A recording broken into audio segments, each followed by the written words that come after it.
कैसे हैं? जैसा कि आप लोगों ने कहा था कि सर मेंस के ऊपर कुछ वीडियो बना दें, जिससे आपके मेंस जो 28 दिसंबर को होने वाले हैं उसके लिए आपके काफ़ी बेनिफिट हो सके।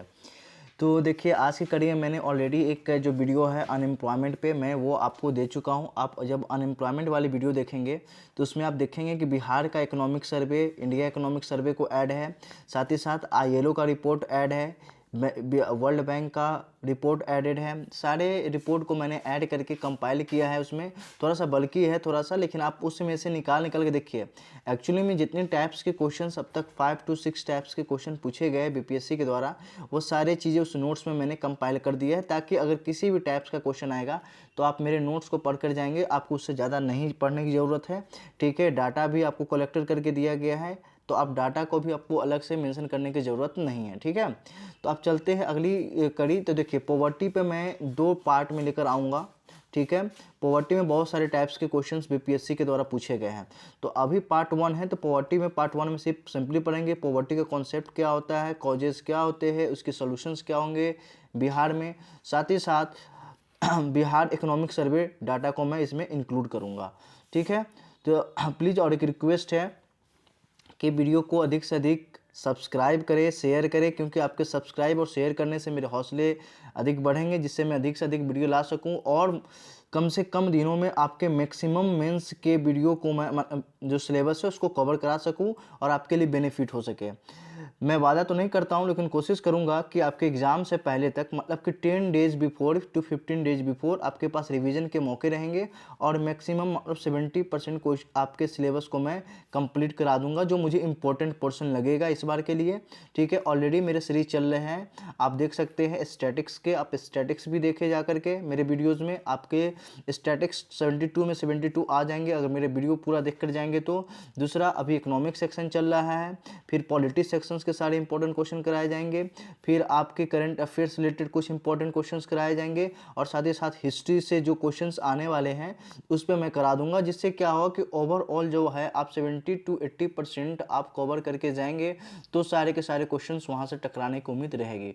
चलिए आगे चलते हैं। पॉवर्टी कॉन्सेप्ट पढ़ते कि पॉवर्टी क्या होता है। देखिए, हिंदी में हम इसको कहते हैं गरीबी।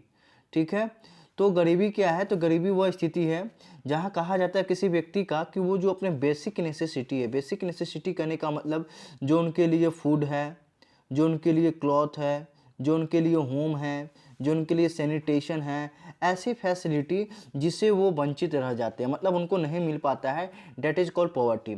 एक और एग्जांपल समझिए कि अभी आपको भूख लगी है और अभी आपको खाने का मन है, मतलब कुछ भी खाने का मन है, और ऐसे में आपके जेब में पैसे नहीं और आप उस चीज़ को खरीद कर नहीं खा सकते हैं, तो the situation is called as poverty. इसे ही क्या कहते हैं? गरीबी कहते हैं। ठीक है, तो सिंपली टर्म पे देखिए कि हमने लिखा क्या है। तो it is a states in which a person और community lacks of financial resources and unable to fulfil even the basic necessity of life. मतलब कह रहा है कि किसी भी एक पर्सन के द्वारा कि या एक कम्युनिटी के द्वारा, बहुत सारे कम्युनिटी मतलब बहुत सारे पर्सन जो कि उनके पास क्या है, फाइनेंशियल रिसोर्स नहीं है। फाइनेंशियल रिसोर्स का मतलब उनके जेब में क्या है, पैसे नहीं हैं। जब पैसे ही नहीं है तो वो बेसिक नेसेसिटी को ले पाएंगे क्या? कभी नहीं ले पाएंगे। तो इसी को कहा गया है कि आप, इस स्थिति को गरीबी कहा गया है। ठीक है, बेसिक नेसेसिटी में आप एजुकेशन को भी ऐड कर सकते हैं कि देख सकते हैं बहुत सारे बच्चे पैसे की कमी के कारण जो है पढ़ाई छोड़ देते हैं, तो ये भी क्या है, गरीबी की रेखा है। हेल्थ सेक्टर में भी देख सकते हैं कि पैसे के कारण जो है सही से हेल्थ नहीं हो पाता, इलाज नहीं हो पाता है, तो ऐसे में भी इस स्थिति को गरीबी कहा जाता है। ठीक है, आगे देखते हैं पॉवर्टी में क्या क्या आ सकता है। तो पॉवर्टी में बच्चों हम देख सकते हैं कि लिमिटेड इकोनॉमिक अपॉर्चुनिटी, मतलब आपको इकोनॉमिक में कंट्रीब्यूशन करने का मौका कम मिलेगा। दूसरा, आपके पास अपॉर्चुनिटी कम रहेगी। दूसरा, लैंडलेस, जो लैंडलेस मतलब कह सकते हैं जिसके पास लैंड नहीं है। ठीक है, जो गरीब तबका जो दूसरे के लैंड पे काम करते हैं, टेनेंट जिसको हम बोलते हैं, क्या, टेनेंट। ठीक है, तो ऐसे लोग क्या होते हैं, वो गरीबी होते हैं। जिसको भूख लगा, जो अभी मैंने एग्जांपल बताया, स्टारवेशन, हंगर, मतलब जिससे भूख लगी है, अभी खाने की ज़रूरत है लेकिन जेब में पैसे नहीं हैं, तो ऐसे स्थिति में भी लोग गरीब रह जाएंगे। Lack of the basic literary and basic skill, देखिए जिसके पास स्किल नहीं है, लिटरेरी नहीं है, मतलब एजुकेशन नहीं है, ऐसे लोग भी क्या हो जाएंगे, आपके गरीब ही रह जाएंगे, एक तरह से पॉवर्टी के अंतर्गत आते हैं। साथ ही साथ माल न्यूट्रिशन, मतलब माल न्यूट्रिशन का मतलब होता है कि खाने की कमी, मतलब कि जो नीड्स आपको चाहिए, जैसे मान लीजिए 2400 कैलोरी अभी आपको खाने की ज़रूरत है इस समय, लेकिन ये खाना मात्र आपको 700 कैलोरी ही मिल रहा है। तो आप देखिए जो आपके गैप जो है वो कितने हैं, 1700 कैलोरी की है। तो इस 1700 कैलोरी की गैप को हम लोग क्या कहेंगे, पॉवर्टी के अंतर्गत इसको डिफाइन करेंगे। तो सिंपली आपको समझ में आ गया कॉन्सेप्ट ऑफ पॉवर्टी क्या होता है। तो इतना मैंने आपको इसलिए बताया ताकि आपको कॉन्सेप्ट समझ में आ सके, क्योंकि बीपीएससी एक बार क्वेश्चन पूछ सकी है कि right the basic concept of poverty. तो उसमें आपको सारे चीज़ लिखना पड़ेगा कि आप लिमिटेड इकोनॉमिक अपॉर्चुनिटी के बारे में डिफाइन करेंगे, लैंडलेस के बारे में डिफाइन करेंगे, फिर स्टारवेशन, हंगर, इस तरह से 7-8 पॉइंट को आपको डिफाइन करते हुए चलना पड़ेगा कि इन कंडीशन में कैसे पॉवर्टी हो सकती है। ठीक है, तो उसका आंसर इस तरह से लेना था। अब देखिए पुअर आर वल्नरेबल, मतलब पुअर जो है वो एक खतरनाक स्थिति है, उनकी स्थिति दयनीय है, वो कैसे है। तो एग्जाम्पल देखिए, मैं आपको एग्जाम्पल के माध्यम से समझा रहा हूँ कि borrow from the money lender who charge high rate of interest long term into the chronic indebtedness. ठीक है, मतलब कि देखिए जब आप बात करेंगे डेप्ट की, मतलब कि लोन की, तो देखिए जब भी एक आम आदमी किसान जब जाता है बैंक के पास, तो बैंक को कोलेटरल जमा करना होता है। ठीक है, कोलेटरल, कोलेटरल मतलब कि उनको कुछ गारंटी देनी होती है कि भैया आप गारंटी दोगे तभी लोन देंगे। तो ऐसे पास किसान के पास उनके कोई गारंटी नहीं होती है, इस कारण से वो बैंक से लोन नहीं ले सकते। लेकिन जब वही हम गांव में जाएंगे तो अधिक ग्रामीण जब देखते हैं कि जो साहूकार है, मतलब जो अधिक पैसे वाले, उनसे वो लोन में लेते हैं और उनका जो लोन इंटरेस्ट रेट होता है काफ़ी हाई होता है, और इतना ज़्यादा हाई होता है कि वो साल भर में, जैसे बैंक मान लीजिए ईयरली 8% लेते हैं, तो उनके यही इनका मंथली 8% का होता है, और ईयरली ये 96% ले लेते हैं। आप देख सकते हैं किस तरह से ये इंडेप्टनेस में चले जाते हैं, जिससे क्या होता है कि देश में गरीबी बढ़ती चली जा रही है। तो देख सकते हैं वन ऑफ द रीजन्स भी है, और गरीब का सबसे रीजन्स जो है और अधिक गरीब जाने का वो है। दूसरा चीज़ आप वर्कर्स लेवल पर देखेंगे तो no able to negotiate their legal wages from the employ and the exploited, मतलब आप बड़े कंपनी में अगर जाते हैं और बड़े कंपनी और आपका एक्सप्लॉयटेशन कर रही है, आपको वेजेस नहीं दे रही है, तो आपके पास पावर की कमी है, जिस कारण से आप अपने मालिक, मतलब जो एम्प्लॉय जो जॉब प्रोवाइड करा रहा है, आप उसके खिलाफ आवाज़ नहीं उठा पाते हैं। उसके बाद क्या है कि नो एक्सेस इलेक्ट्रिसिटी, मतलब their primary working fuel is firewood and low dung cake. जब गांव में आप जाके देखेंगे तो अभी भी देखिए गैस सिलेंडर आ चुका है, लेकिन गांव में आज अभी भी देखेंगे तो मैक्सिमम लोग जो है वुड पे ही काम कर रहे हैं। तो ये भी क्या है, एक तरह से कैटेगराइजेशन ऑफ पॉवर्टी के अंतर्गत है, जो कि कहा जाता है कि ये वल्नरेबल सेक्शन के अंतर्गत है। Do not even access to safe drinking water, मतलब जो वाटर नहीं ले पा रहे हैं वो भी क्या है, गरीबी के अंदर। देखिए ये क्वेश्चन आपसे क्या है, बेसिक कॉन्सेप्ट ऑफ पॉवर्टी जो क्वेश्चन पूछा है, वहाँ पे आपको ये सारे चीज़ लिखने पड़ेंगे तभी मार्क्स मिलेंगे। ये नहीं कि आपसे बेसिक कॉन्सेप्ट ऑफ पॉवर्टी पूछा गया और आप वहाँ पे टाइप्स लिख के आएंगे तो फिर उसी जगह पे आपके मार्क्स क्या है, कट हो जाएंगे। और मार्क्स कट होने के बाद फिर आप कहेंगे कि मैं तो 4 पेज में बहुत अच्छे लिख के आया, डेटा लिख कर आया, लेकिन क्वेश्चंस का डिमांड था कि बेसिक कॉन्सेप्ट समझाना। बेसिक कॉन्सेप्ट मतलब सिंपली आप पहले पॉवर्टी बताइए कि पॉवर्टी क्या सिचुएशन है, फिर उस पॉवर्टी के अंतर्गत बताइए क्या क्या वो बेसिक चीज़ें हैं जो पॉवर्टी को वल्नरेबल बनाती है। ठीक है, तो वो होता है बेसिक टेंडेंट्स ऑफ पॉवर्टी। तो इस तरह से जब आप लिखेंगे तभी बीपीएससी में आपको एक क्वेश्चन पे 20 के अप्रोक्स में मार्क्स आएंगे, और जिससे आपके जो जीएस पेपर 2 में 140 प्लस है। जैसा कि मैंने अपना मार्क्स स्कोर शेयर किया था कि मेरे 140 थे 66 में, तो आप देख सकते हैं कि वो इसी तरह से आया था ना कि मैंने इसी यही सब अप्रोच अपनाए थे अकॉर्डिंग टू क्वेश्चन को हिट करना। ठीक है, extreme gender inequalities in participation in gainful employment, education, in decision making, मतलब बोला गया है कि आप जब देखेंगे तो एक तरह से इनइक्वालिटीज भी हो रहा है, इनइक्वालिटीज बिटवीन जेंडर, जेंडर मतलब सेक्स में, मेल और फीमेल में, मेल और फीमेल में जितने भी बड़े निर्णय लेने होते कंपनी में सबसे ज़्यादा इनको दिया जाता है मौका, और ये माना जाता है कि जो औरतें हैं, मतलब जो फीमेल है, इनकी कैपेबिलिटी नहीं है बड़ी क्षमता लेने की, जिस कारण से जो फीमेल है वो एक तरह से वल्नरेबल सेक्शन में आती है। तो आप देख सकते हैं कि अगर आपसे क्वेश्चन पूछा जाए कि पुअर में भी, मतलब पॉवर्टी में भी सबसे ज़्यादा वल्नरेबल सेक्शन कौन है, तो सबसे ज़्यादा वल्नरेबल सेक्शन जो है वो एग्रीकल्चर में काम करने वाले लोग हैं। ठीक है, दूसरा जो है वो आपके चाइल्ड है। ठीक है, तीसरा जो है आपके कंपनी में काम करने वाले लेबर है, चौथा जो है वो वुमेन है। ठीक है, तो अगर आपसे क्वेश्चन इस बार अगर पूछा जाए कि what is poverty and who is the more vulnerable in poverty, तो आप इन चार के बारे में क्या करेंगे, आप जिक्र करेंगे कि एग्रीकल्चर में कैसे। तो एक फार्मर अगर जाता है बैंक से लोन लेने तो उनको लोन नहीं मिलता है, तो ऐसे में इनको लोन जो है वो मनी लेंडर देता है, जिसकी रेट ऑफ इंटरेस्ट क्या होती है, हाई होती है, और इनके आने वाली पीढ़ी दर पीढ़ी क्या होती है, इसी इंटरेस्ट रेट को चुकाने में अपना जीवन व्यतीत कर देती है। दूसरा आप बताएंगे कि किस तरह से जो वर्कर्स हैं आपके बड़े कंपनी के, वो अपने मालिक के खिलाफ आवाज़ नहीं उठा सकते हैं। तीसरा में आप बताएंगे कि चाइल्ड किस तरह से वनरेबल है। और नंबर चौथे पे आप बताएंगे कि वुमेन्स जो है वो डिसीजन मेकिंग में उनकी काफ़ी और पार्टिसिपेशन काफ़ी कम है, जिस कारण से 4-5 ऐसे हैं जो पुअर में भी पुअरेस्ट है। पुअर में भी क्या है, पुअरेस्ट है, ठीक है। That is called the vulnerable section of society.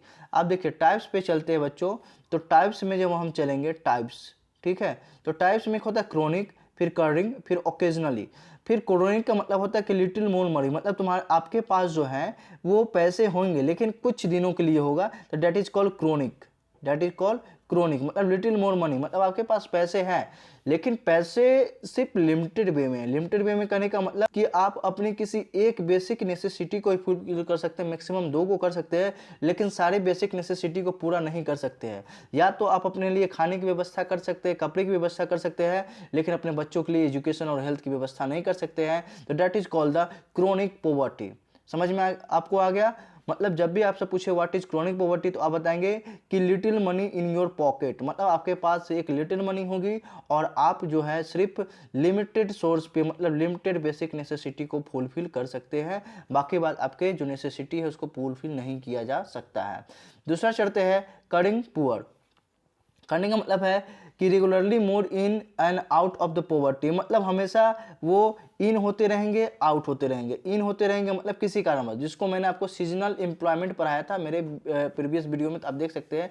तो ये सीजनल एम्प्लॉयमेंट वाले जो लोग हैं यही करिंग आपके पुअरिंग में आएंगे। क्यों? क्योंकि जब सीजन में जब इनकी कमाई होगी तो इनके पास पैसे होंगे और इस पैसे से ये बेसिक नेसेसिटी को फुलफिल कर सकते हैं। लेकिन जब इनके सीजन्स डाउन हो जाएंगे तो ऐसे में इनके पैसे क्या हो जाएंगे, खत्म हो जाएंगे, फिर बेसिक नेसेसिटी इनकी खत्म हो जाती है। फिर सीजनली ओकेजनली चलते हैं तो समटाइम्स क्या होता है कि जो रिचर है मोस्ट टाइम क्या होते हैं, वो गरीब हो जाते हैं। गरीब कब होते हैं? जैसे कोई मान लीजिए पेंडेमिक आ गया, ठीक है, कोई पेंडेमिक आ गया, तो इस पेंडेमिक जैसे कोविड-19 की बात हम कर लें, तो कोविड-19 में देखेंगे कितने अमीर थे वो भी गरीब होते हुए चले गए। क्यों?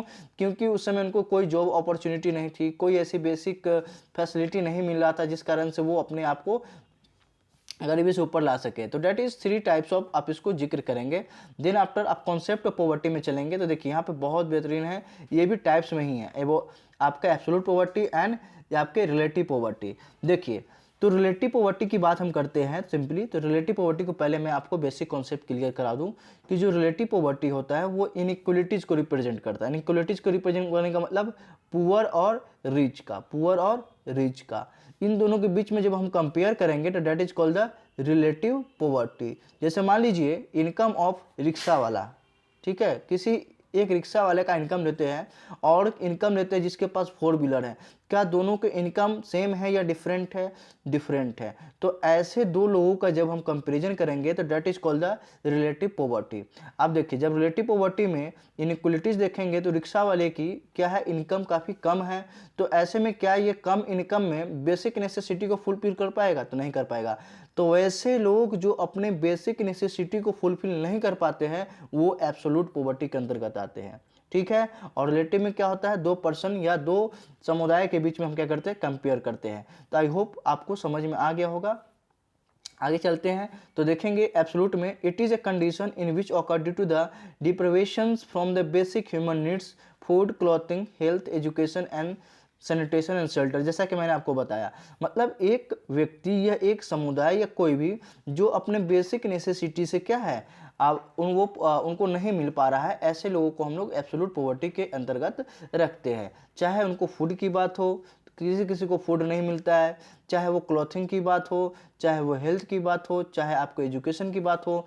आप देख सकते हैं देश में आपको अगर देना पड़ेगा एब्सोल्यूट पॉवर्टी में तो और भी दे सकते हैं कि जैसे बेसिक नेसेसिटी में, एजुकेशन में। तो आप यहाँ पे एक डेटा दे सकते हैं कि देखिए अभी भी ग्रेजुएशन में मात्र 5% लोग हैं, मतलब 95% जो है एक बेसिक नेसेसिटी से क्या है, दूर है, अबे है। आप यहाँ पे डेटा दे सकते हैं एब्सोल्यूट पॉवर्टी में। ज़्यादा अपने आंसर को और भी स्ट्रॉन्ग बनाना है तो आप लिख सकते हैं कि जो SCR का रिपोर्ट होता है तो उसमें आप लिखेंगे कि जो बच्चों का स्कूल में एडमिशन हो रहा है वो लेस हो रहा है कि कम हो रहा है प्राइमरी लेवल पे, सेकेंडरी लेवल पे। तो ये सारे डेटा के अकॉर्डिंग आप कंपेरिजन करके बता सकते हैं कि एब्सोल्यूट पॉवर्टी में कि कितने हम फूड मिल रहा है, कितने को क्लॉथ मिल रहा है, कितने को एजुकेशन मिल रहा है। ठीक है, आप देखिए इसमें क्या है, it is measured through the concept of poverty line and refer to the actual number of people living the below. मतलब इसको हम लोग पॉवर्टी लाइन से करते हैं। पॉवर्टी लाइन का मतलब एक ऐसा लाइन मेजरमेंट रखते हैं कि जो इसके ऊपर होगा वो APL में होंगे, एबव पॉवर्टी लाइन, और जो इसके नीचे होगा वो क्या होगा, BPL में होगा। ठीक है, तो मतलब इसके मेजरमेंट करने के लिए पॉवर्टी लाइन बनाया गया है जो number of people living below in lines, जो इसके नीचे होगा जैसे मान लीजिए उसको हम लोग BPL कहेंगे। अब एग्जाम्पल के तौर पर ले ले, पॉवर्टी लाइन के तौर पर जब हम कैलोरी की बात करेंगे, जब हम कैलोरीज का मतलब जो हम इनटेक करते हैं, खाना खाते हैं, उसके रूप में अगर हम बात करते हैं तो आप देखिए पॉवर्टी लाइन हमने क्रिएट किया। पॉवर्टी लाइन हमने बताया कि जो रूरल एरियाज होगा, रूरल एरियाज उसके लिए 2400 होगा। ठीक है, 2400 होगा। जो अर्बन एरिया होगा उसके लिए कितना होगा, 2100 होगा। आप मान लीजिए रूरल एरियाज में जिस व्यक्ति को 2400 कैलोरी से कम मिल रहा होगा, मान लीजिए उनको 700 मिल रहा होगा कैलोरीज एक दिन में खाना, तो क्या ऐसे लोग को APL कहेंगे या BPL? इससे लोग को हम लोग कहेंगे BPL। क्यों?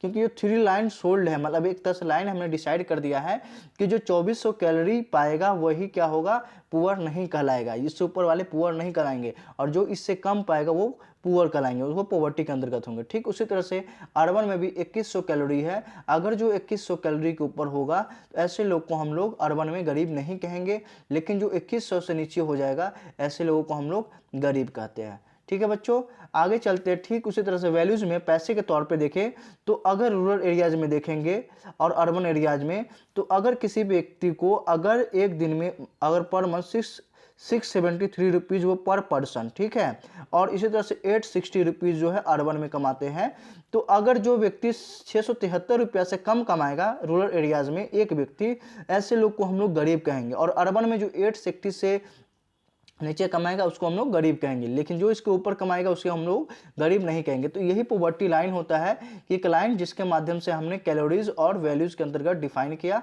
रूरल में कैलोरीज में हमने 2400 कहा, वहीं अर्बन में 2100 का। अब देखिए, अब इसके पीछे तर्क क्या है कि जब वैल्यूज में देखेंगे तो वैल्यूज में आपके अर्बन की वैल्यूज ज़्यादा है और रूरल की वैल्यूज कम है, वहीं कैलोरीज में ज़्यादा है। क्यों? क्योंकि जो ग्रामीण इलाकों में है, ग्रामीण इलाकों में लोग अधिक वर्क करते हैं, उनकी जो पोटेंशियल वर्क करने की अधिक होती है, तो ऐसे में जो उनकी शारीरिक क्षमता होगी वो इनटेक करने की वो ज़्यादा होगी, ऐसे में उनको कैलोरी की अधिक मात्रा होती है। इसलिए जो कमिटी है, कमिटी ने रिकमेंड किया कि एज पर कैलोरीज उनको रूरल एरियाज में सबसे अधिक कैलोरीज की जरूरत पड़ेगी, वही अर्बन एरियाज में कैलोरीज की कम संख्या पड़ेगी। ठीक है, लेकिन जब वैल्यूज की बात करेंगे तो अर्बन एरियाज में क्या है, रहन सहन, मतलब आपको रूम रेंट देना है, आपको बिजली बिल देना है, आपको पानी का बिल देना है, आपको एजुकेशन फैसिलिटी, सैनिटेशन, मतलब एक लिविंग स्टैंडर्ड को मेंटेन करना है। तो ऐसे में लोगों के पास पैसे होने चाहिए, तभी ऐसे व्यक्ति को हम लोग क्या कहेंगे, गरीबी रेखा से ऊपर, जिनके पास नहीं है वो गरीबी रेखा से नीचे हो जाएंगे।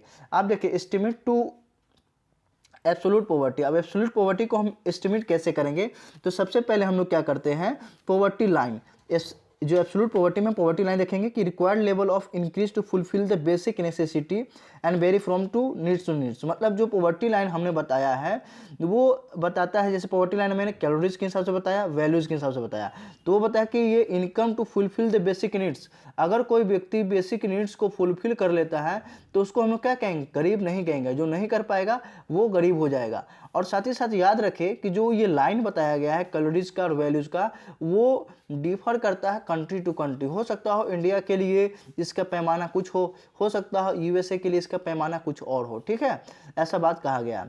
Head ratio count, head ratio count का मतलब होता है कि नंबर ऑफ जो पुअर है divided by total number of population of our country, जो निकल के आएगा वो आपका हेड काउंट रेशियो हो जाएगा। मतलब percentage as of the people living in BPL, मतलब कितने लोग हैं जो BPL में हैं। जैसे मान लीजिए कि एक सर्वे किया गया, उस सर्वे में टोटल भारत संख्या 1 अरब 21 करोड़ है, और सर्वे में किया गया तो उसमें निकाला कि अब सर्वे के अकॉर्डिंग मान लीजिए 70 करोड़ का है। ठीक है, अब जो इसमें जो डिवीजन करके जो निकल के आएगा जो रेशियो में परसेंटेज में, ये आपके क्या हो जाएंगे, BPL हो जाएंगे। ठीक है, तो यही हेड काउंट रेशियो कहा गया है। फिर दूसरा है poverty gap ratio. Poverty gap का मतलब indicate the average shortfall from the poverty line, मतलब जो आपका एवरेज शॉर्टफॉल हो रहा है पॉवर्टी लाइन में उसको एवरेज गैप रेशियो कहा गया है। और है स्क्वायर्ड पॉवर्टी गैप इंडेक्स, तो you determine the degree of poverty from given areas, मतलब किसी गिवन एरियाज में पार्टिकुलर एरियाज में कितनी पॉवर्टी रेशियो है नहीं है, इसके बारे में जो बताता है वो आपके स्क्वायर्ड पॉवर्टी गैप इंडेक्स के द्वारा बताया जाता है। ठीक है, अब देखिए बच्चों आगे जो मैं आपको इंपॉर्टेंट फ्लो चार्ट के माध्यम से कुछ बता रहा हूँ, ये फ्लो चार्ट आप मेंस में इस्तेमाल करेंगे। इस फ्लो चार्ट के इस्तेमाल करने से आपके मार्क्स जो है वो अधिक इंक्रीज होंगे, याद रखें। तो इस फ्लो चार्ट में जो है तो आप देख सकते हैं इस फ्लो चार्ट में सबसे पहला कि ये एक तो मैंने इनकम लो इनकम लेवल पर बताया है, तो लो इनकम लेवल है तो देखिए एक है ग्रोथ सिनेरियो के आधार पे और एक है डेवलपमेंट के आधार पे। तो देखिए सबसे पहले तो दो कॉन्सेप्ट समझिए, ग्रोथ का कॉन्सेप्ट आप यहाँ पर समझेंगे और दूसरा यहाँ पर डेवलपमेंट का समझेंगे। ग्रोथ का मतलब होता है क्वांटिटी टर्म में, क्या क्वांटिटी टर्म में। एग्जाम्पल मानिए कि आज आप जो है 100 रुपये कमा रहे हैं, ठीक है, आपके पॉकेट में 100 रुपये है, और ठीक जब हम कंपेयर करेंगे जनवरी 2022 में आप 100 रुपये आपके जेब में थे, और फिर जब जनवरी 2023 में जाएंगे तो हम देखेंगे क्या कि आपके जेब में 1000 थे। तो आप देखिए इन एक साल में आपके पास कितने रुपये अधिक हो गए, तो 900 हो गए। ठीक है, 900 कितने का, बेसिक आपके 100 थे, आप 100% से निकाल देंगे तो 900% जो है आपके पॉकेट में इंक्रीज हुआ है आपका पैसा। तो मतलब ये क्वांटिटी है, क्वांटिटी में आपने डेवलप किया। ठीक है, अब डेवलपमेंट में क्या होगा कि जो आपने 900 रुपये गेन किया है इससे आप बेसिक नेसेसिटी हेल्थ में कितना अपने आप को इम्प्रूव कर पाए, आप अपने आप को एजुकेशन में कितना इम्प्रूव कर पाए, आप अपने आप को बेसिक मतलब फूड में कितना इम्प्रूव कर पाए, मतलब जिस तरह से हेल्थ एजुकेशन में कर पाएंगे अपना लिविंग स्टैंडर्ड ऊपर कर पाएंगे, that is called the development process, तो इसे कहते हैं क्वालिटी। ठीक है, तो growth is a quantity term, ये हमेशा क्वांटिटी में इंक्रीज होगा, और जो डेवलपमेंट है वो हमेशा आपका क्वालिटी में ठीक है, तो क्वालिटी मतलब करने का लिविंग स्टैंडर्ड, आपको खाना मिल रहा है कि नहीं सही से, आपके सैनिटेशन सही से है कि नहीं, आपके हेल्थ सही से है कि नहीं, आपके एजुकेशन सही से है कि नहीं। अगर ये सारे चीज़ में इंप्रूवमेंट हो रहा है तो डेट मीन्स में कि आपके डेवलपमेंट सिनेरियो में इंक्रीज हो रहा है। दूसरी ओर आपके पेमेंट सीरीज, आपके पेमेंट में इंक्रीज हुआ कि नहीं, आपने कितना पेमेंट इंक्रीज किया, आपके बिजनेस में कितना बेनिफिट हुआ, ये सब क्या है आपके ग्रोथ सिनेरियो हो जाते हैं। ठीक है, तो आप इसी टर्म में हम पढ़ते हैं पॉवर्टी में लो। देखिए अब इसमें क्या है ग्रोथ में कि अगर आपके पास लो इनकम होगा, पहले ग्रोथ सिनेरियो में देखते हैं, तो लो इनकम का मतलब लो वेजेज होंगे, जब लो वेजेज होगा तो लो इन्वेस्टमेंट मार्केट में होगा, जब मार्केट में लो इनकम होगा तो लो इकोनॉमिक होगा, फिर लो इकोनॉमिक ग्रोथ होगा तो फिर लो इनकम होगा। मतलब क्या है समझिए, एक ट्रैप है पॉवर्टी का ट्रैप, कि अगर किसी के पास लो इनकम कमाता है तो वो सेविंग क्या कर पाएगा। जैसे मान लीजिए कि कोई पर्सन ए है जिसके पास इनकम लो था, क्या था, लो था। ठीक है, अब उसके पास सेविंग होगा क्या, नहीं होगा। क्यों कम होगा, क्योंकि बेसिक नेसेसिटी खर्च करने में वो खत्म कर देगा। मान लीजिए 1000 रुपये कमाता है तो वो मुश्किल से 10 रुपये ही सेविंग कर पा रहा है। अब 10 रुपये की जब वो इन्वेस्टमेंट मार्केट में करेगा तो सोचिए कितना छोटा इन्वेस्टमेंट है, मतलब एक तरह से माइक्रो लेवल पर ये इन्वेस्टमेंट कर रहे हैं। जब छोटी इन्वेस्टमेंट होगी कंट्री में तो क्या देश का इकोनॉमिक ग्रोथ बढ़ पाएगा, नहीं बढ़ पाएगा। तो ऐसे में फिर से उस व्यक्ति का इनकम स्लो ही रह जाएगा। तो that is called the poverty, that is called the poverty trap. ठीक है, ठीक उसी तरह से जब हम आगे चलेंगे तो डेवलपमेंट सिनेरियो में तो उनका क्या होता है कि लो इनकम से वो क्या होता है, आप देख सकते हैं लो इनकम से लो लेवल ऑफ उनको एजुकेशन और हेल्थ मिलेगा। आप मान लीजिए जिसको लो एजुकेशन मिलेगा, तो देखिए हमने एक बात किया था ह्यूमन रिसोर्स की, तो ह्यूमन रिसोर्स कब बनेगा, जब इनको एक एजुकेशन देंगे, जब इनको बेटर हेल्थ फैसिलिटी देंगे, जब इनको स्किल डेवलपमेंट कराया जाएगा तो ये मार्केट में क्या होंगे, एक रिसोर्स के तौर पे यूटिलाइज होंगे। तो अगर हमारे पास इनकम ही लो है तो क्या हम एजुकेशन हेल्थ पे इन्वेस्टमेंट कर पाएंगे, नहीं कर पाएंगे। तो ऐसे में ह्यूमन कैपिटल बन पाएगा हमारा, तो नहीं। तो जहाँ पर 10 लोगों को ह्यूमन कैपिटल बनना था वहाँ पर मात्र हम 2 लोग को बना पा रहे हैं, और ऐसे में क्या हो पा रहा है कि हमारी जो मार्केट की प्रोडक्टिविटी है वो लेस हो जा रही है। मतलब मार्केट में जहाँ प्रोडक्टिविटी 90 होना चाहिए था वहाँ पर क्या है मान लीजिए 70 ही हो रहा है, मतलब कहीं ना कहीं 20% की अभी भी कमी है। समझ में आ गया। जब प्रोडक्टिविटी कम हो जाएगी तो फिर मार्केट में आपका इनकम कम ही जनरेट होगा। तो इस तरह से आप दो सिनेरियो से देख सकते हैं कि ग्रोथ सिनेरियो से और डेवलपमेंट सिनेरियो से कि पॉवर्टी कैसे ट्रैप लेके चलता है। तो आपसे क्वेश्चन आ सकता है कि poverty in growth scenario and poverty in development scenario. तो आई होप आप एग्जाम में इसको एक्सप्लेन कर देंगे बाई चार्ट माध्यम से और सारी चीज़ माध्यम से। एक होता है विशियस साइकिल। देखिए सेम चीज़ है यहाँ पे भी। विशियस का मतलब ट्रैप में, मतलब कि वर्सन एंड वर्सन, जैसे दिन पर दिन जा रहा है वैसे और भी स्थिति खराब होती जा रही है। तो विशियस साइकिल से हम लोग गुजर रहे हैं एक तरह से देखें तो सेम है। इनकम लो होगा तो एजुकेशन पे, रिसोर्स पे, किसी भी चीज़ पे आपका इन्वेस्टमेंट कम होगा। जब इन्वेस्टमेंट कम होगी आपकी तो प्रोडक्टिविटी कम होगी। जब प्रोडक्टिविटी कम होगी तो अर्निंग का आपका अपॉर्चुनिटी कम हो जाएगा। जब अपॉर्चुनिटी कम होगी अर्निंग का तो आपकी लिविंग स्टैंडर्ड कम हो जाएंगे। जब लिविंग स्टैंडर्ड कम रहेंगे अगेन आपके इनकम कम हो जाएंगे। ये फ्लो चार्ट कंटिन्यूसली चलता रहता है जब तक कि आपका डेवलपमेंट और ग्रोथ नहीं हो जाता है लाइफ में। ठीक है, अब आते हैं आगे common cited causes of the poverty. भारत में कॉजेज क्या है? तो पहला है पॉवर्टी एक्सप्लॉयटेशन, दूसरा है लिमिटेड रिसोर्सेज। देखिए देश में पॉपुलेशन बढ़ रहा है जिस कारण से क्या है, देश की गरीबी अधिक बढ़ती जा रही है। जैसे एग्जांपल है, मान ले कि कोई गरीब है, उसके घर में अगर 5-5, 6-6 बच्चे हैं मान लीजिए, तो ऐसे में एक बेसिक नेसेसिटी वो 2 लोग भी पूरा कर सकता था, यहाँ पे एक्स्ट्रा 4 है तो 4 को पूरा करने में उनकी जीवन क्या होती, खप जाती है। तो ऐसे में क्या होता है कि आपका जो है पॉवर्टी वो इंक्रीज हो जाएगा। ठीक है, फिर दूसरा आपके पास जब रिसोर्स नहीं रहेगा तो रिसोर्स की कमी के कारण जो है आपका पॉवर्टी और आता है। वीक इंस्टीट्यूशंस, जो आगे मैं आपको बताऊंगा। वीक इंस्टीट्यूशन मतलब कनेक्ट सोसाइटी की आज भी कास्ट, वुमेन्स को घर से बाहर नहीं निकलने दिया जा रहा है। ये सारे चीज़ जो है कहीं ना कहीं देश में गरीबी को देखने को मिल रहा है। सबसे बड़ा फैक्टर करप्शन है। आज भी देख सकते हैं एडमिनिस्ट्रेशन में करप्शन की अधिक होने के कारण जो है वो देश में गरीबी का एक one of the biggest factor है। फिर lack of education and nutrition है। फिर कॉलोनियल पास्ट, मतलब जो ब्रिटिशर्स ने हमारे साथ किया था वो आज तक हम उबर नहीं पाए। ब्रिटिशर्स ने जिस तरह से भारत को लूटा, उस रिसोर्स को हमें बनाने में आज भी समय लग रहा है, जिस कारण से देश में गरीबी है बच्चों। ठीक है, अब ट्रू कॉजेज में हम लोग पढ़ते हैं तो देखिए जिस तरह से मैं फ्लो चार्ट बना रहा हूँ, आप इस फ्लो चार्ट को एग्जाम में इस्तेमाल करेंगे। जब अब इस तरह के फ्लो चार्ट एग्जाम में इस्तेमाल करेंगे, देखिए एग्जाम में मार्क कैसे आते हैं, एक फ्लो चार्ट के माध्यम से। दूसरा आप डाटा इनपुट करेंगे, जैसे किसी का रिपोर्ट आया उस रिपोर्ट को ऐड करेंगे, तो ऐसे क्या होंगे आपके एग्जाम में आपके मार्क्स इंक्रीज होते हुए चले जाएंगे। आप देखिए ट्रू कॉजेज में चलते हैं तो lack of economic choice from the, मतलब economic freedom to choose from, मतलब व्यक्ति को चुनने नहीं दिया जाता कि आपको कौन सा इकोनॉमिक करना है, कौन सा जॉब करना है, कौन सा जॉब नहीं करना। मतलब कहीं ना कहीं आप डिपेंडेंसी रेशियो पे जा रहे हैं। जैसे कोई व्यक्ति है उसे इंटरप्रेन्योर बनने का मतलब ख्वाहिश है, लेकिन उसके घर वाले फोर्सली कर रहे हैं कि नहीं आपको तैयारी करना है, मान लीजिए किसी कम्पिटिटिव एग्जाम का, तो मतलब उसका दिलो दिमाग क्या है आपके इंटरप्रेन्योरशिप पे है, लेकिन वो आपके घर वालों ने फोर्स कहाँ किया, आपको पढ़ाई पे। तो ऐसे में क्या है कि आपको इकोनॉमिक अपॉर्चुनिटी जो फ्रीडम है चॉइस करने की वो नहीं मिल पाता है, जिस कारण से वो व्यक्ति जो है आगे चल के गरीबी का सामना कर सकता है। ठीक है, दूसरा जो है lack of understanding of the poverty, मतलब लोगों की जो समझ ही नहीं कि पॉवर्टी का मतलब होता क्या है। ठीक है,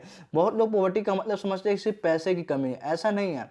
पैसे की कमी होती तो हर कोई गरीब ही होता। फैसिलिटी की कमी, फैसिलिटी की कमी, अब जैसे देखिए बहुत सारे बुजुर्ग जो पैसे वाले हैं लेकिन उनको सैनिटेशन की प्रोविज़न नहीं कराया जा रहा है, हेल्थ रिलेटेड सही उनको प्रॉब्लम नहीं, माने सही से उनको देखभाल नहीं किया जा रहा है।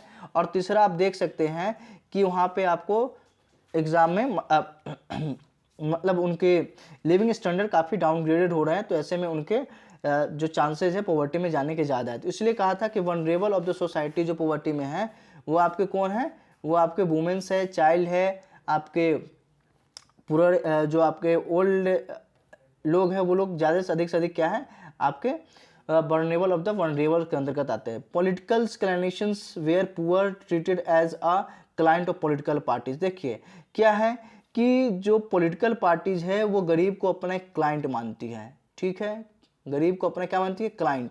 जब भी 5 साल पे चुनाव होती है पॉलिटिकल पार्टीज गरीब को अपना क्लाइंट मानकर इनके ऊपर जुमले की जुमले बरसात करते हैं। मतलब कहने का मतलब झूठे वादे, जो मैंने आपको फ्री बीज पढ़ाया था, आप देखेंगे मेरे वीडियोज में, फ्री बीज का मतलब मुफ्त उपहार की बौछार होती है। और ये जो गरीब लोग हैं वो कुछ चंद पॉलिटिकल पार्टीज के झांसों में आकर के अपने आगामी 5 साल के जो पैसे इनकी जेब में होने चाहिए थे वो उनको दे देते, जिस कारण से इनका लिविंग स्टैंडर्ड इंक्रीज नहीं हो पाता है और ये गरीबी रेखा में ही रह जाते हैं। दूसरा, institution of caste and religions. आज देख रहे हैं कि कास्टिज्म और रिलीजन्स के कारण भी देश में गरीबी है, ठीक है, क्योंकि देखिए देश में बेरोजगारी है इसका कोई मतलब नहीं है, लेकिन युवाओं को ये फर्क पड़ता है कि हिंदू और मुस्लिम या जो भी कास्टिज्म है इसके अकॉर्डिंग।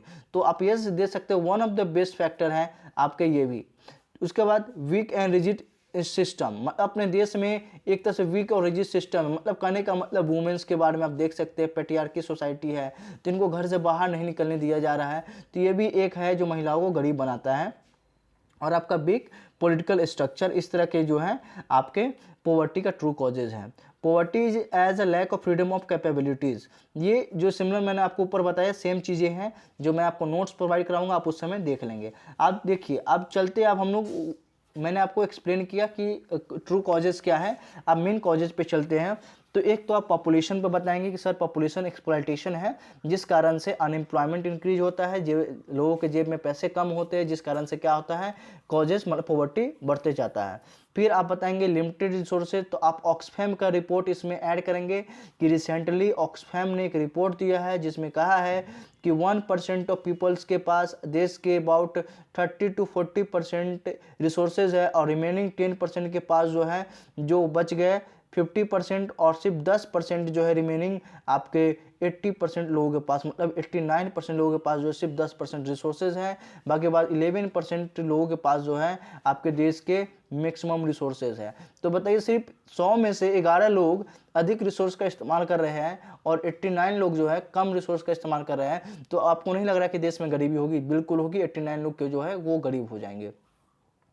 फिर वीक इंस्टीट्यूशन के बारे में मैं आपको बताया कि वीक इंस्टीट्यूशंस का मतलब जहां आपको कम मौके दिए जा रहे हैं, महिलाओं को आप घर से बाहर ना जाए, इवन जो बहुत सारे पढ़ी लिखी लड़कियां जो जॉब करना चाहती है उन्हें भी ये मौका नहीं दिया जा रहा है। तो ऐसे में जो है ये भी एक कारण है देश में गरीबी का, ठीक है। उसके बाद चलते हैं lack of educate education and literacy. आप एससीआर का रिपोर्ट मेंशन करेंगे इसमें कि अभी हाल में एससीआर का रिपोर्ट आया है, उस रिपोर्ट के अकॉर्डिंग आप देख लेंगे, मैं आपको आगे मेंशन कर दूंगा। तो उसमें आप बताएंगे कि 25.4% या 30.4% जो भी आपका सेकेंडरी लेवल पे एजुकेशन है वहाँ पे आपका एनरोलमेंट किया गया है, तो ये काफ़ी कम है in comparison to developed countries. उसके बाद आप देख सकते हैं करप्शन एक इम्पोर्टेंट पहलू है। करप्शन के कारण भी आप बता सकते हैं कि बहुत सारे करप्शंस हो रहे हैं जिस कारण से देश में आज भी गरीबी है। उसके बाद आप कॉलोनियल पास्ट बोलेंगे, तो कॉलोनियल पास्ट का बोलेंगे कि जिस तरह से ब्रिटिशर्स भारत में आए थे, आपका ड्रेन ऑफ वेल्थ हुआ और उस ड्रेन ऑफ वेल्थ से भारत आज तक उभर नहीं पाया। आप इसमें एक चीज़ लिखेंगे, जब ब्रिटिशर्स गए थे उस समय भारत की जीडीपी ग्रोथ 0.1% के करीब में था, जो कि कंट्रीब्यूशन काफ़ी कम था। सेकेंडरी लेवल मतलब कि जो आपके मैन्युफैक्चरिंग हब नहीं थी, ऐसे में लोगों को रोज़गार नहीं मिला और गरीबी उस समय से जो चला वो आज तक गरीबी चलता आ रहा है। इंस्टीट्यूशन लॉ, कास्टिज्म्स एंड रिलीजन्स बता ही दिया हूँ। बिग पॉलिटिकल स्ट्रक्चर, मतलब बिग पॉलिटिकल स्ट्रक्चर का मतलब विलिंगनेस, मतलब कोई ऐसा पॉलिटिकल पार्टीज नहीं है जो ये चाहती हो कि गरीब जो हो वो गरीबी से बाहर निकले। क्यों? क्योंकि फिर उनकी रोटी नहीं सेकी जाएगी। वो हर 5 साल बाद सिर्फ एक ही नारा देंगे, अब की बार गरीबी हटाओ, अब की बार गरीबी हटाओ, और वो गरीबी कभी नहीं हटेगी। क्यों? क्योंकि ये इनकी रोटी है। जब तक कि गरीब रहेंगे तब तक पॉलिटिकल पार्टीज की क्या रहेंगी? रोटियां रहेंगी। जब तक अनएम्प्लॉयड पर्सन रहेंगे तब तक। और इसमें बीच में क्या है? Lack of ideology. कुछ लोग जिन्हें मुफ्त में दिया जा रहा है वो उनके प्रति क्या हो जाते हैं? डेडिकेटेड हो जाते हैं। भले ही उनके जेब में 5 रुपये ना हो, लेकिन जब आप उनकी बात करेंगे तो वो उनके लिए जान दे देंगे कि नहीं, हम इस पॉलिटिकल पार्टीज को। जब उनसे बोलेंगे बेसिक नेसेसिटी आपके पास क्या है, तो फिर उनके पास जवाब नहीं होता है। तो आप सोच सकते हैं कि किस तरह से बिग पॉलिटिकल स्ट्रक्चर देश में है। फिर lack of economic freedom to choose form, मतलब हमारे पास ऑप्शंस नहीं है। मैंने आपको एग्जांपल में बताया कि कोई इंटरप्रेन्योर करना चाह रहा है और उसको कहीं आप भेज दे रहे हैं, तो ऐसे में लैक ऑफ आपके अपॉर्चुनिटी होने के कारण जो है ये सेम चीज़ मैंने आपको बताया है। यहाँ पे मैंने डेटा दिया है, इस डेटा को आप देख लेंगे मेरे नोट्स में जो मैं शेयर करता हूँ टेलीग्राम ग्रुप में। तो आप मेरे टेलीग्राम ग्रुप को ज्वाइन कर सकते हैं। जो कि अबाउट सेक्शन में दिया गया। अबाउट सेक्शन में जाएंगे, उस ग्रुप में आपको ये सारे PDF मिल जाएगा, ठीक है। तो उस PDF में सारे के सारे आपको डेटा एक साथ मिल जाएंगे, और ये तभी होगा जब आप मेरे चैनल को सब्सक्राइब करेंगे और शेयर करेंगे, जिससे क्या होगा कि आपके पास जो अबाउट 10 टू नेक्स्ट 15 डेज में जो आप खुद से करेंगे वो सारा चीज़ मैं आपको रेडीमेड बना कर दे दूंगा। बस आप उसको एक जगह उतार लें, जिससे क्या हो कि आपको मेहनत कम करना पड़े और आपके मार्क्स मैक्सिमम फेच हो सके और 67 को आप क्रैक कर सके, ठीक है। मेरा मेन उद्देश्य यही है। देन आफ्टर कि less of productivity in agriculture भी बता सकते हैं कि जो एग्रीकल्चर में कमी है, तो यहाँ पे फ्रेगमेंटेड लैंड है और लैक ऑफ कैपिटल है, जिस कारण से हमारा क्या है, गरीबी देखने को मिल रहा है। फिर आप देख सकते हैं कि less utilization of resources under the well employment resources, let utilization result in less production of progressive agriculture sector. फिर short capital and able to entrepreneurship आप देख सकते हैं। सारी चीज़ मैंने पीछे समझा दिया कि लैक ऑफ इन्वेस्टमेंट होगा तो लो होगा, पब्लिक और प्राइवेट इन्वेस्टमेंट में तो लोगों को जॉब नहीं मिलेगी, जॉब नहीं मिलेगी फिर गरीबी बढ़ती चली जाएगी। फिर पॉवर्टी एलिवेशन प्रोग्राम। तो देखिए, जब हम आपको आगे सेकेंड पार्ट जब लेकर आएंगे तो उसमें सारे मेजर बताएंगे। तो पॉवर्टी एलिवेशन प्रोग्राम जब देखेंगे गवर्नमेंट का, तो गवर्नमेंट जो पॉवर्टी एलिवेशन प्रोग्राम 3 लेवल पर लेके आई थी, 3 लेवल्स पे। पहला जब हम देखेंगे तो एक था ग्रोथ ओरिएंटेड। ग्रोथ ओरिएंटेड का मतलब था कि गवर्नमेंट जो है इंडस्ट्री सेक्टर पर ध्यान देगी, उनका नाम था जब 1951 की जब हम बात करेंगे 5 ईयर्स प्लान में, तो ग्रोथ ओरिएंटेड रखा गया था कि हम सारे सेक्टर में ग्रोथ करेंगे। जब ग्रोथ करेंगे तो लोगों को एम्प्लॉयमेंट मिलेगा, जब लोगों को एम्प्लॉयमेंट मिलेगा तो इनके पैसे आएंगे, सेविंग बढ़ेंगे, इनका इन्वेस्टमेंट इंक्रीज होगा और देश में क्या होगा, एक ग्रोथ होगा। लेकिन वो ग्रोथ ओरिएंटेड एक तरह से फेल हो जाता है, ठीक है। फिर दूसरे चरण में गवर्नमेंट जो है डायरेक्ट मतलब डायरेक्ट बेनिफिट करती है पुअर को, मतलब पुअर के लिए प्रोग्राम लेकर आती है। उसके अंतर्गत क्या है, अंत्योदय योजना लेकर आती है कि जो अंत्योदय योजना के अंतर्गत लोगों को इतने मतलब आपको मुफ्त में अनाज दिया जाएगा। फिर रोजगार के लिए बहुत सारे प्रोग्राम लेकर आती है, मनरेगा लेकर आती है, ये हो गया। अब तीसरा लेवल पे जो आप देख रहे हैं डिजिटल लेवल पे है, ये डायरेक्ट बेनिफिट ट्रांसफर है। पहले क्या था कि आपको पैसे ना दे करके आपको राशन दिया जाता था, और जहाँ पे करप्शन होता था, मतलब जो जेन्युइन जो जिसको मिलना चाहिए था उसे ना मिल करके किसी और को मिल रहा था, तो इस करप्शन को रोकने के लिए जो डिजिटलाइजेशन किया गया, जिसे हम लोग कहते हैं डायरेक्ट बेनिफिट ट्रांसफर, जिसके माध्यम से गरीब के खातों में क्या आता है, पैसा जाता है। अब वो गरीब उस पैसे से अपना बेसिक नेसेसिटी का इस्तेमाल कर सकता है। तो गवर्नमेंट ने इन 3 चरणों में काम किया था, आप देख सकते हैं। तो अब हम उनके प्रोग्राम पे चलते हैं। जब भी आपको स्टेजेस पूछेंगे तो आप स्टेजेस में इन तीनों का जिक्र करेंगे। पहला बताएंगे ग्रोथ ओरिएंटेड, दूसरा बताएंगे बेनिफिशियरी टू पुअर, और तीसरा बताएंगे digital utilisation and direct benefit transfer. ये 3 अप्रोच थे जो गवर्नमेंट ने पॉवर्टी एलिवेशन के लिए अपनाया। ट्रिकल डाउन थ्योरी, मतलब हर किसी को क्या हो सके, बेनिफिट हो सके। उसके बाद आगे चलते हैं हम कि इनका कौन कौन सा था। एक इंटीग्रेटेड रूरल डेवलपमेंट प्रोग्राम, मैंने आपको शुरू में बताया कि ये 1978 में लाया गया था। इसका एम था कि provide assistant to rural poor in the form of subsidy and bank credit. मतलब जो इंटीग्रेटेड, देखिए यही था जो आप देख सकते हैं सेकेंड स्टेप में कि हम पुअर पे अधिक ध्यान दिए, पुअर पे, ठीक है। तो इसमें क्या था 1978 में कि हम इस स्कीम के अंतर्गत पुअर को सब्सिडी प्रोवाइड कराएंगे, बैंक क्रेडिट देंगे, जिससे इनको एम्प्लॉयमेंट अपॉर्चुनिटी हो सके, ठीक है। फिर जवाहर रोजगार योजना आप देख सकते हैं, जो मैंने पीछे आपको एम्प्लॉयमेंट में समझाया था कि जो रूरल एरियाज है वहाँ पे अनएम्प्लॉयमेंट को, जब अनएम्प्लॉयड को हम रोजगार देंगे तो ऐसे उनकी जेब में पैसे आएंगे और अपना बेसिक नेसेसिटी को वो कर सकते हैं। फिर अगला आप जब देख सकते हैं फूड फॉर वर्क प्रोग्राम, ये आपके 1975 के बाद लाया गया था करीब में, कि काम के बदले अनाज, मतलब आप काम करो आपको अनाज मिलेगा। इससे क्या होगा, फूड सिक्योरिटी को इन्हांस किया गया था, ठीक है। फिर आप देख सकते हैं कि food grains supply to the state to free of cost and the supply of food grains from the food corruptions and ground has been slow. इससे क्या हुआ कि जो गोदाउन में फूड ग्रेन का स्टॉक हो रहा था, करप्शन हो रहा था, इससे क्या हुआ कि आपके वो कम होने लगे और लोगों को रोजगार मिला, लोगों को अनाज मिले और इससे गरीबी की चांसेस कम होती गई। फिर नेशनल अर्बन लाइवलीहुड मिशंस आप देख सकते हैं। तो ये सस्टेनेबल एसएसजी के ऊपर काम किया गया और इसमें creating opportunity to skill development and leading to market based employment, मतलब नेशनल अर्बन लाइवलीहुड प्रोग्राम के अंतर्गत कहा गया कि हम क्या करेंगे, स्किल डेवलपमेंट करेंगे और इसके अंतर्गत हम लोगों को क्या करेंगे, एम्प्लॉयमेंट देंगे जो मार्केट बेस्ड होगा, मार्केट ओरिएंटेड होगा, मतलब जो मार्केट में डिमांड चल रहा है उसके अकॉर्डिंग। फिर आप आगे देख सकते हैं कि प्रधानमंत्री कौशल विकास योजना, इसके अंतर्गत यही था कि हम मैक्सिमम लोगों को जो फ्रेश है, लेबर वर्कर्स है, जो पढ़ाई छोड़ चुके हैं, सब तमाम लोगों को हम क्या करेंगे, स्किल डेवलपमेंट सिखाएंगे, मार्केट ओरिएंटेड, और इन लोगों को फिर से रोजगार सृजन की संभावना हो सके। प्रधानमंत्री जनधन योजना आप देख सकते हैं 2015 में खोला गया था। फिर साइंस एंड टेक्नोलॉजी के माध्यम से आप देख सकते हैं कि हम बायोमेट्रिक्स का साइन करेंगे, डीबीटी लाएंगे और डिजिटल डाटा को एक जगह एक्सक्लूजन इंक्लूजन। देखिए साइंस एंड टेक्नोलॉजी का क्वेश्चन आपसे आ सकता है कि पॉवर्टी को एलिवेशन में साइंस एंड टेक्नोलॉजी का बताए, तो सबसे पहले आप बताएंगे बायोमेट्रिक साइन। बायोमेट्रिक साइन से क्या होगा कि जो रियली इंक्लूजन गरीब है उनको इंक्लूड किया जाएगा और जो एक्सक्लूडन होगा वो खत्म होगा, क्योंकि भारत में सबसे बड़ा प्रॉब्लम जो है ये डेटा सेगमेंट का है, मतलब डेटा में पता ही नहीं चल पा रहा है कि कौन इंक्लूजन है, कौन रियल है और कौन अनरियल है, ठीक है। और दूसरा क्या है, डीबीटी। इस डीबीटी के माध्यम से क्या कर सकते हैं, हम डायरेक्ट बेनिफिट ट्रांसफर कर सकते हैं।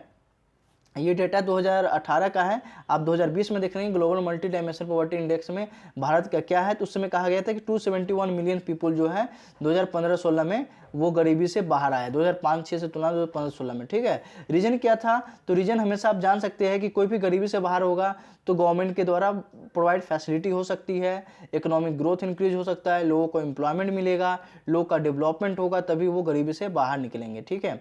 अब आगे चलते हैं, जो इंपॉर्टेंट सेक्शन है वो पॉवर्टी इन बिहार, ठीक है। पॉवर्टी इन बिहार में चलते हैं, तो Bihar is amongst the poor state, about 33% population live below the poverty line in Bihar. आप यहाँ पे जिक्र करेंगे जब पॉवर्टी लाइन, जब सिंपली पॉवर्टी अगर पूछेगा तो पहले आप पॉवर्टी का डिफाइन करेंगे, देन आफ्टर आप पॉवर्टी इन इंडिया को बताएंगे, फिर आप बिहार के बारे में बताएंगे कि बिहार का कंडीशन क्या है। तो बिहार के 33% जनसंख्या आज भी गरीबी लाइन के नीचे व्यतीत करती है, एक डेटा आप ये देंगे। दूसरा आप इकोनॉमिक सर्वे से दे सकते हैं कि एग्जांपल में देख लीजिए कि जो पर कैपिटा इनकम है गोवा नंबर 1 पे है, तो बिहार जो है सबसे नीचे है। एजुकेशन में देख लीजिए केरला नंबर 1 पे है, तो बिहार सबसे नीचे है। तो मतलब बेसिक नेसेसिटी के मामले में बिहार जो है पीछे है। जब बेसिक नेसेसिटी हमें नहीं मिल रही है तो कहीं ना कहीं उस राज्य को हम गरीब ही कहेंगे। दूसरा क्या है कि 2/3 of the people Bihar can not avail nutritions food and drinking water, मतलब 2/3 ऑफ बिहार के लोग हैं वो आज भी सही से न्यूट्रिशंस नहीं मिल पा रहा है उनको, और एक ड्रिंकेबल वाटर नहीं मिल पा रहा है। In the both per capita income as well as perception of, मतलब आपका जो कंजम्पशन लेवल पे दोनों में क्या है, बिहार कम है, मतलब एक तो इनकम में भी कम है और कंजम्पशन लेवल में भी कम है। ये सारे चीज़ आपको बिहार के बारे में लिखना पड़ेगा। फिर है कि data about the literally gender disparity, infant mortality, rank, health, employment, ये सारे चीज़ क्या है, बिहार इसमें काफ़ी कम है। तो आपको जब भी लिखना पड़ेगा तो आप ओवरऑल चीज़ें लिख के रहेंगे बिहार में कि 33% बिहार की जनसंख्या आज भी गरीब है, 2/3 जो है ड्रिंकेबल वाटर और उनको न्यूट्रिशियस फूड नहीं मिल पा रहा है, ठीक है। इनकम भी लो है, एजुकेशन के मामले में आप कंपेयर कर देंगे केरला से, इसे सारे चीज़ क्या है आपके हो जाएंगे। कॉजेज लगभग सेम होंगे। कॉजेज में देखेंगे inequality is in wealth and distribution of income. अब 77% of the cultivated land in the Bihar is less than 1 hectare, मतलब जो 77% जो बिहार में लैंड है, लैंड होल्डिंग, वो 1 हेक्टेयर से कम है। मतलब समझ सकते हैं कितना ज़्यादा फ्रेगमेंटेड लैंड है, जिस कारण से बिहार में गरीबी का एक कारण है। उसके बाद से देख सकते हैं कि 11% of cultivated land is side less than 2 hectare, 2 hectare से कम कितने हैं, 11% है। तो मतलब फ्रेगमेंटेड लैंड जो जिस कारण से ऐसा हो रहा है। दूसरा क्या है कि lack of employment, lack of employment आप बिहार में देख सकते हैं। तो मैं आपको यहाँ पे दिखा सकता हूँ कि लैक ऑफ एम्प्लॉयमेंट में आप 12% लैंडलेस है, 11% do not have a business, ठीक है। उसके बाद आपके जो है लार्ज नंबर ऑफ माइग्रेशन हो रहा है बिहार से, मतलब एक स्टेट से दूसरे स्टेट जा रहे हैं।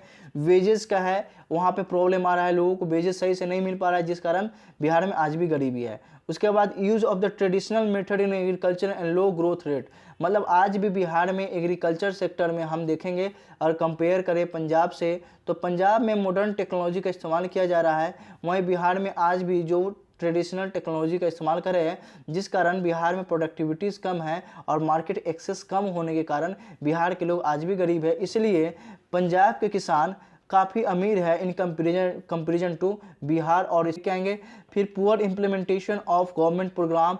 देखिए पुअर इम्प्लीमेंटेशन, देखिए one of the biggest factor, अगर कोई प्रोग्राम गवर्नमेंट लेकर आ रही है एलिवेशन का, अगर वो पुअर है तो ऐसे में संभावना है कि उस राज्य का गरीब होना तय है।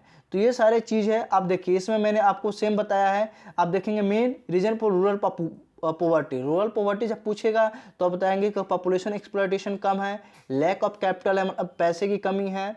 उसके बाद आप क्या है, देखिए पैसे की कमी तभी इन्वेस्टमेंट बिहार में कम हो रहा है, काफ़ी कुछ डिस्ट्रिक्ट में देखने को मिल रहा है इसलिए। उसके बाद lack of alternate employment opportunity other than agriculture, Bihar में एग्रीकल्चर के अलावा कोई ऐसा जॉब अपॉर्चुनिटी देखने को नहीं मिल रहा है। फिर देख सकते हैं कि more dependency on agriculture, illiteracy, regional disparity देखने को मिल रहा है, लैक ऑफ प्रॉपर इम्प्लीमेंटेशन। देखिए regional disparity in the sense आप देख सकते हैं पर कैपिटा इनकम में कुछ राज्य जैसे कुछ डिस्ट्रिक्ट पटना, बेगूसराय, मुंगेर, उनका पर कैपिटा इनकम काफ़ी ज़्यादा है। वहीं आप देखेंगे शिवहर, किशनगंज, इन लोगों का क्या है पर कैपिटा इनकम काफ़ी कम है, जिस कारण से यहाँ पे गरीबी देखने को मिल सकता है। उसके साथ ही आप आगे क्या देखेंगे कि indifferent attitude toward the investment, फिर नेचुरल डिजास्टर के कारण भी हो रहा है और socio economic backwardness. Natural disaster क्यों, तो जब आप बिहार का मैप बनाएंगे बच्चों, आप देखिए ऐसे इस तरह से बिहार का मैप हम बनाते हैं। बिहार का जब हम बिहार का मैप बनाते हैं तो आप देख सकते हैं बिहार में इस तरह से बिहार का मैप बिहार का जब हम मैप हम बनाते हैं तो आप देख सकते हैं बिहार में एक तरह से ये बिहार का मैंने मैप बनाया। अब देखिए ये जो नॉर्दर्न साइड है वो हमेशा क्या होता है, आपके फ्लड एरिया होता है, और ये साइड जो है लगभग ये हमेशा ड्रॉट मतलब सूखा रहता है, जिस कारण से दो डिफरेंट एरिया, यहाँ फ्लड के कारण काफ़ी लॉस होता है और यहाँ ड्रॉट के कारण लॉस होता है, जिस कारण से क्या है आपके गरीबी बिहार में आज भी अधिक है। अब अर्बन में क्या देखेंगे, वहाँ आपका रूरल हो गया। आप अर्बन में देखेंगे lack of vocational education training, मतलब लोगों के पास वोकेशनल और ट्रेनिंग नहीं है, लिमिटेड जॉब अपॉर्चुनिटी है, ठीक है, रैपिड पॉपुलेशन ग्रोथ है, हाउस की फैसिलिटी, लैक इंफ्रास्ट्रक्चर, माइग्रेशन देख सकते हैं, no proper education of poverty elevation programme, मतलब इम्प्लीमेंटेशन सही से नहीं हो रहा है, और इंडस्ट्रियल बैकवर्डनेस है, मतलब इंडस्ट्री नहीं है। तो ये सारे पॉइंट जो है अर्बन इलाके में बिहार में देखने पड़ सकते हैं। अब बिहार में क्या है कि मेजर स्टेप देखिए कौन कौन से मेजर लिए गए हैं, तो आप लिखेंगे कि रैपिड इकोनॉमिक ग्रोथ, पहला लिखेंगे कि लास्ट डिकेड बिहार जो है stagnant and low growth rate, मतलब 10% से 2018-19 तक इन्होंने ग्रोथ किया। इवन कोविड-19 में 2.5 प्लस के साथ सबसे अधिक ग्रोथ रेट बिहार नहीं किया था। फोकस ऑन एग्रीकल्चर सेक्टर पे बता सकते हैं कि बिहार में एग्रीकल्चर सेक्टर के लिए रोड मैप कृषि 1 to 3 लाया गया था। इनके प्रोडक्टिविटी के ऊपर ध्यान दिया जा रहा है, साथ ही साथ आपके ऑर्गेनिक कॉरिडोर की शुरुआत की गई है। ये सब क्या है कि एक तरह से गरीबी को हटाने का प्रयास किया जा रहा है। साथ ही साथ आप बताएंगे कि प्रायोरिटी दिया जा रहा है हेल्थ सेक्टर पे 5.35, एजुकेशन पे 2020, मतलब आपके सर्विस सेक्टर पे अधिक ध्यान दिया जा रहा है बिहार में। फिर इंस्टीट्यूशन को स्ट्रॉन्ग किया जा रहा है। फिर सजेशन आप देख सकते हैं सेम एज होगा कि आप बिहार में कि corporate farming should be increase, corporate farming को आप इंक्रीज करें। फिर agriculture and forest based industry को आप इंक्रीज करेंगे। फिर agriculture should be made market oriented, मतलब मार्केट ओरिएंटेड होने चाहिए, मतलब आप जो एक्सपोर्ट ओरिएंटेड बनाइए आप बिहार के इकोनॉमी को। ह्यूमन रिसोर्स को स्किल डेवलपमेंट कराइए ताकि वो अधिक से अधिक मार्केट में अपना योगदान दे सके। साथ ही साथ आप बताएंगे कि सेल्फ एम्प्लॉयमेंट आइडिया को, मतलब जो आपके स्टार्टअप है, स्टार्टअप को, इनोवेशन को बिहार में आप प्रमोट कीजिए, उनको इंसेंटिव दीजिए ताकि बिहार से भी अधिक से अधिक क्या निकल सके, आपके इनोवेटर निकल सके, और लॉन्ग एग्रीकल्चर जो स्ट्रेटजीज को प्रमोट करें। अब देखिए एक नया डेटा है, ये आप इस तरह से मेंस में लिखेंगे। तो मेंस में जब आप लिखेंगे तो आप मेंस में जब इस तरह के डेटा आप प्रोवाइड कराते हैं तो एग्जामिनर आपसे काफ़ी प्रभावित होता है और आपके मार्क्स क्या होते हैं, इंक्रीज होते हैं, ठीक है। देन ट्रेंड्स इन बिहार, तो देखिए बिहार में मैंने ये डेटा दे दिया है कि बिहार में गरीबी के क्या ट्रेंड्स हैं। तो आप देख सकते हैं 1993 टू 1994, 1990 और ये 2011 तक का टोटल एमपीआई, जब मल्टी पॉवर्टी इंडेक्स जो नीति आयोग का है वो 51.91, इसका आप जिक्र करेंगे और इसका भी इस्तेमाल करेंगे जो मेरे नोट्स में हैं, ठीक है। फिर रूरल पॉवर्टी के ऊपर मैंने सारा डेटा दे दिया है, आप देख सकते हैं एक एक करके। फिर कॉजेज सेम एज मैंने देख दिया कि आप इसको सेक्टर वाइज में मैंने डिवाइड कर दिया कि किस तरह से सेक्टर में पॉलिटिकली कॉजेज क्या होगा, सोशली कॉजेज क्या होगा बिहार में। तो आप देख सकते हैं कि इकोनॉमिकली फैक्टर जो है वो low per capita income people होगा, हाई डिपेंडेंसी और एग्रीकल्चर है, अब्सेंस ऑफ इंडस्ट्रियल सेक्टर है बिहार में, ह्यूज पॉपुलेशन बर्डन है, सोशल में देख सकते हैं हाई एक्सटेंट ऑफ इलिटरेसी है, पुअर वुमेन रिसोर्स डिपार्टमेंट है, हाई फर्टिलिटी रेट है, पुअर सोशल इंफ्रास्ट्रक्चर है, पॉलिटिकल में आप देख सकते हैं lack of development oriented politics है, पॉलिटिकल कंसिडरेशन नहीं है आपके, लैक ऑफ रीजनिंग मतलब आपके विजनरी लीडर नहीं है। विजनरी का मतलब जैसे देखिए आपके गुजरात में, तमिलनाडु में, दिल्ली में, तेलंगाना में वहाँ के लीडर विजनरी है, वो विजन के साथ आते हैं। बिहार में ऐसा नहीं। कल्चर फैक्टर देख सकते हैं कि फ्रेगमेंटेड सोसाइटी है, सोशल एवियल्स है, डॉरी है, अनटचेबिलिटी है, इस तरह की चीज़ें हैं। और इन्वायरमेंट में आप देख सकते हैं कि फ्लड है। और यहाँ पे आप इस तरह से आप क्या करेंगे बच्चों, आप मैप बना के आएंगे। फिर मेजर में आप देख सकते हैं सेम एज आप जीविका दीदी का प्रयोग कर सकते हैं कि जो जीविका है हर एक चीज़ में योगदान दे रही है। सेल्फ हेल्प ग्रुप के माध्यम से लोगों को रोजगार देने का काम कर रही है जीविका। साथ ही साथ बैंक क्रेडिट ओपन में हर चीज़ में जीविका का प्रयोग किया जा रहा है। फिर मनरेगा का बताएंगे। फिर 7 निश्चय, मुख्यमंत्री 7 निश्चय योजना 1 और 2 का जिक्र करेंगे, जिसमें बताएंगे कि 7 निश्चय 1 में जो है वो कहीं ना कहीं एम्प्लॉयमेंट को जनरेट करने पर ध्यान दिया गया था। ठीक है। 7 निश्चय पार्ट 2 में आप देखेंगे तो इसमें 7 निश्चय 2 में आप सारा की चीज़ देख सकते हैं। एम्प्लॉयमेंट स्किल है, वुमेन एम्पावरमेंट पे दिया गया है, एग्रीकल्चर इरिगेशन पे दिया गया है, हेल्थ पे दिया गया है, इंफ्रास्ट्रक्चर पे दिया गया है। तो ये सारा चीज़ आप लिखेंगे जो कि बिहार में क्लीनेस पे दिया गया है। तो ये सारा ना सही कहीं ना कहीं क्वालिटी जो आपका पॉवर्टी है उसको इंक्रीज करने पर जोर दिया गया बिहार के द्वारा। इस तरह से आप लिख करके और लास्ट में कंक्लूसिव दे सकते हैं, वो भी पॉजिटिव वे में कि ठीक है डिस्पाइट जितना है लेकिन government, other stakeholder, people participation से देश में गरीबी हटाई जा सकती है। स्किल डेवलपमेंट अधिक करेंगे तो जिससे गरीबी हटेगी और भारत का जो विजन है विश्व गुरु बनने का वो पूरा हो सकता है। इस तरह की चीज़ें आप लिख करके अपने कंक्लूजन को समाप्त कर सकते हैं। ठीक है। तो पॉवर्टी का पार्ट 1 के लिए इतना ही। पार्ट 2 में हम आपके लिए मेजरमेंट ऑफ पॉवर्टी लेकर आएंगे जो बीपीएससी क्वेश्चंस 2 to 3 टाइम्स पूछ चुकी है। ठीक है।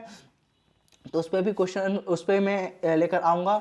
साथ ही साथ एक रिक्वेस्ट है, शेयर करें, सब्सक्राइब करें प्लीज़, क्योंकि अब जितने सब्सक्राइब शेयर करेंगे उतना जल्दी मैं प्रमोट होऊंगा और उससे ज़्यादा से ज़्यादा मैं वीडियो ला पाऊंगा। और 10 to 15 डेज में आप देखेंगे कि आपके मेंस के जो सिलेबस है उसके 70% आपके कवर हो चुके रहेंगे। ठीक है। आज के लिए इतना ही अभी के लिए। ठीक है। जय हिंद दोस्तों।